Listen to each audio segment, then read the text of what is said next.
Mainit pa rin ang tapatang Escudero Soto sa pagka-Senate President. May namumuuraw na supermajority pabor kay Escudero habang hindi naman sumusuko ang mga kaalyado ni Soto. Narito ang report ni Mean Los Baños.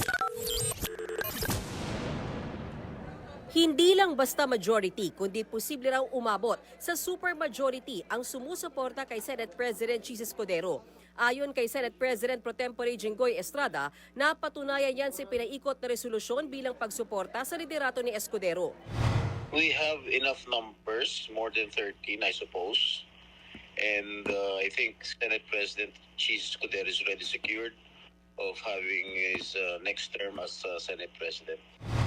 Ganyan-ganyan din ang sinabi kamakailan ni Senators Joel Villanueva at Alan Peter Cayetano. Suportado rin nila si Escudero. Sagot naman dyan ni Senator Mig Zubiri na si Senator Tito Soto ang gustong maging Senate President.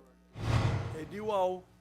Congratulations. Pagka ganun, anything can still happen. Gusto sana namin protektahan ang integridad ng Senado. Maawa na kayo. Bugbog ng Senado.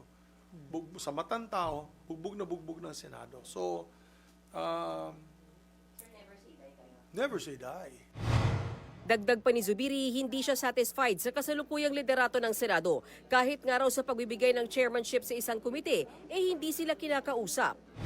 Chairmanship kasi na yun, parang binibigay sa mga not so qualified. Dahil nga, hampas lupa na kami. Dead hungry, patay gutom na kami. So, paglaban na namin yung integridad ng Senado. Buwelta naman dyan ni Estrada, sino raw ba ang mga hindi kwalipikadong senador na tinutukoy ni Zubiri? Dapat raw niyang pangalanan yan. Hindi raw ba qualified si Senator Mark Villar na magiging chairman ng Committee on Public Works bilang dati siyang DPWH Secretary? Si Senator Erwin Tulfo na mamumuno sa Committee on Social Services bilang dati naman siyang DSWD Secretary.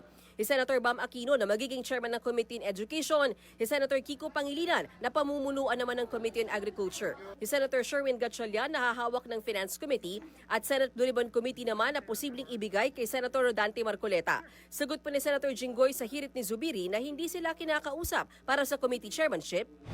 Hindi naman sila sumusuporta yata kay Senator Chis, kay SP Chis, so baka hindi sila kinakausap.